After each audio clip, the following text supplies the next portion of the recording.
La fête de Pessah se termine avec l'extraordinaire miracle de l'ouverture de la mer.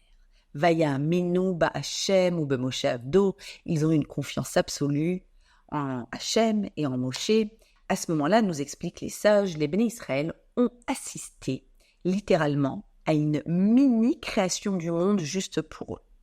Effectivement, on voit qu'il y a énormément de similitudes entre la création du monde en 6 jours et l'ouverture de la mer. On voit par exemple qu'il fait jour pour les uns, nuit pour les autres, qu'il y a l'eau qui se divise en 2 parties, en 2 blocs, avec un espace entre ces 2 blocs, et puis bien sûr que la terre sèche va apparaître.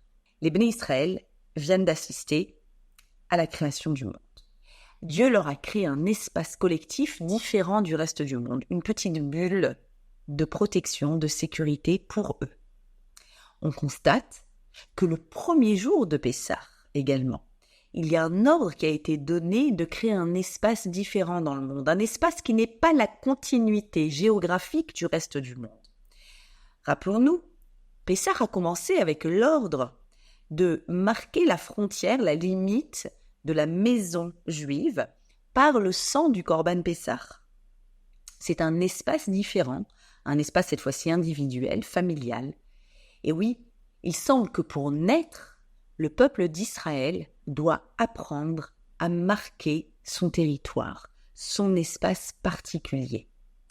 Et tout le paradoxe apparent de la sortie d'Égypte, c'est que précisément au moment où ils sont libres, ils se doivent de rester confinés à l'intérieur de leur espace. Ils n'ont pas le droit, le 15 Nissan, de sortir de chez eux. Ils doivent rester dans cet endroit qui a été marqué par le Corban Pessah. Aujourd'hui aussi, nous marquons notre espace particulier. Nous le marquons avec la mise en place d'une mezouza à l'entrée de la maison. Sur le linteau, à l'endroit du Corban Pessah, nous posons la mezouza et sur cette mezouza se trouve le nom de Dieu Shin, puis Dalet, puis Yud.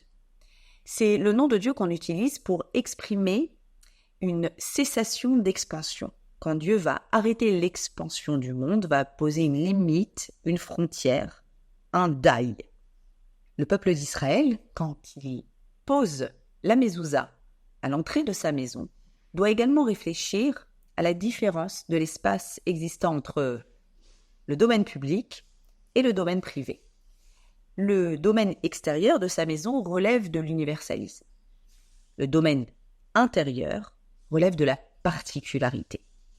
Dans une maison qui est marquée par une mezouza, la transmission se fait de façon différente. Elle est différenciée du cosmopolite.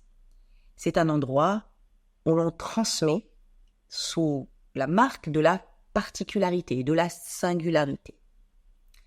Quand les bénis Israël vont rentrer le 7e jour de Pessah, dans cet espace collectif qui est lui aussi différent, ils vont vivre dans un lieu dans lequel les murs à droite et à gauche, les murs qui sont faits de l'eau qui, rappelons-nous, est une matière sans forme, ils vont constater que l'eau va accepter de porter une forme aboutie parce que les bénis Israël ont eux aussi accepté de porter une forme aboutie.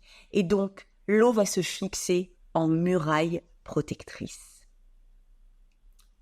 Le jour du 7 octobre, les frontières d'Israël ont été brisées. Est-ce peut-être l'occasion pour nous aujourd'hui de repenser l'idée de la frontière, de repenser également et de retravailler le rôle particulier du peuple d'Israël parmi les nations?